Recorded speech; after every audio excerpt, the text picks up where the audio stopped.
Hello friends, welcome to home food recipes. આજે આપણે બનાવશું સુગર ફ્રી સેવની ખીર, જે આપણે નોર્મલ સુગરની જગ્યાએ સુગર ફ્રી ખાંડ નાખીને બનાવશું, જેથી તમારા ઘરમાં કોઈ ડાયાબિટીક પેશન્ટ હોય તો એ પણ આને ઇઝીલી ખાઈ શકે છે, એમને પણ કોઈ પ્રોબ્લેમ નહીં થાય. તો સૌથી પહેલાં આપણે એ માટેની સામગ્રી જોઈ લઈએ. સેવની ખીર બનાવવા માટે મેં અહીં લીધું છે 750 ml ફૂલ ફેટ એટલે કે મલાઈવાળું દૂધ.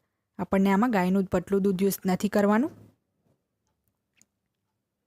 આમે 2 મોટી ચમચી જેટલી સુગર ફ્રી ખાંડ લીધી છે, જે આ રીતની બોટલમાં આવે છે. હું અહીં સુગર ફ્રી ગોલ્ડ યુઝ કરું છું. તમે ચાહો તો સુગર ફ્રી નેચરા પણ યુઝ કરી શકો છો. આ ખાલી આપણે 2 મોટી ચમચી જેટલી જ નાખશું તો પણ આપણી ખીર મીઠી થઈ જશે. અને જો તમે આની જગ્યાએ નોર્મલ ખાંડ યુઝ કરવા માંગતા હોય તો 1/4 કપ કે હાફ કપ જેટલી અકોર્ડિંગ ટુ યોર ટેસ્ટ નાખી શકો છો. ચોપ કરેલા કાજુ 1 મોટી ચમચી, ચોપ કરેલી બદામ 1 મોટી ચમચી, અડધી ચમચી જેટલો ઇલાયચી પાવડર, 1 મોટી ચમચી જેટલું ઘી, અને આમે અડધી ચમચી દૂધમાં 1 ચપટી જેટલું કેસર પલાળ્યું છે. અને આમે બારીક સેવ લીધી છે, જે અડધો કપ છે. આ રીતના પેકેટમાં તમને મળી જશે સેવ માર્કેટમાં.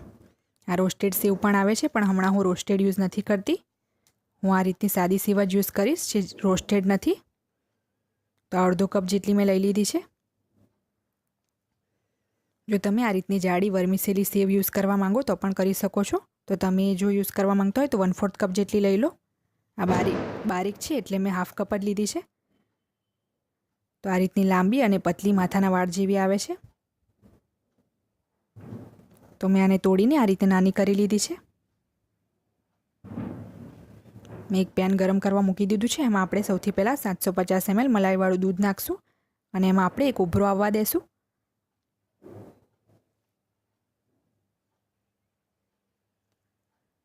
તમે જોઈ શકો છો આપણા દૂધમાં સરસ ઉભરો આવી ગયો છે, પણ આપણે આને 4 થી 5 મિનિટ ધીમા તાપે થોડું ગાઢું થવા દેશું. જો તમે ચાહો તો આને વગર ગાઢું કરીએ પણ યુઝ કરી શકો છો, પણ મને થોડુંક ગાઢું પસંદ છે, તો આને 5 મિનિટ માટે ગાઢું થવા દઈશ. તો આને આપણે બીજા ગેસ પર ટ્રાન્સફર કરીને આપણી સેવને શેકી લેશું. તો આ પેનમાં 1 મોટી ચમચી જેટલું ઘી નાખી દેશું. ઘી આપણે વધારે નથી લેવાનું, બસ સેવ શેકાય એટલું જ લેશું. હવે આપણે આમાં આ સેવ નાખી દેશું.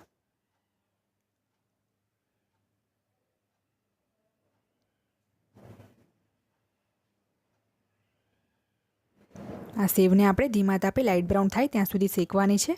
જો તમે રોસ્ટેડ સેવ યુઝ કરતા હોય તો એને શેકાતા વાર નહીં લાગે, પણ આ રોસ્ટેડ નથી, જેથી એમાં થોડીક વાર લાગશે.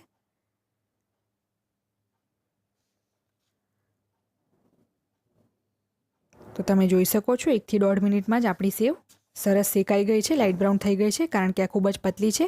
જો તમે જાડી વર્મિસેલી સેવ યુઝ કરતા હોય તેમાં 2 થી 3 મિનિટ લાગી જાય છે. તો હવે આપણે આ પેનને હટાવીને જે દૂધવાળું પેન હતું અહીં મૂકી દેશું.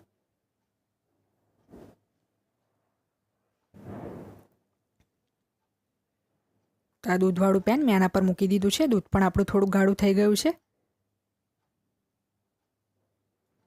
તો હવે આપણે આમાં જે રોસ્ટ કરેલી સેવ હતી એ નાખી દેશું.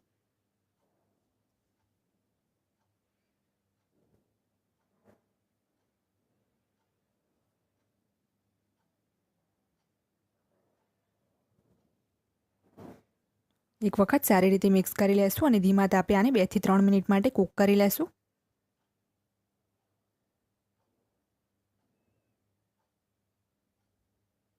તમે જોઈ શકો છો મેં બસ 2 થી 3 મિનિટ જ આને કૂક કર્યું છે અને આપણી સેવ પણ સરસ ચડી ગઈ છે. સેવને ચડતા વાર નથી લાગતી. તો આમાં હવે આપણે સુગર ફ્રી ખાંડ નાખી દેશું. કેસરવાળું દૂધ નાખી દેશું. એનાથી ખીરમાં સરસ કેસરની ફ્લેવર આવશે.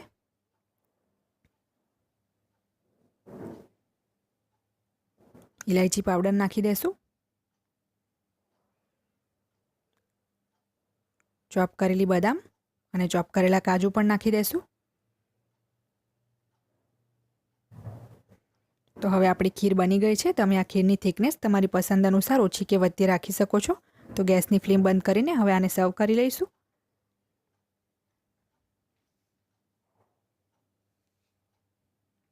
તો હું આને આ બાઉલમાં કાઢીને સર્વ કરી લઉં છું.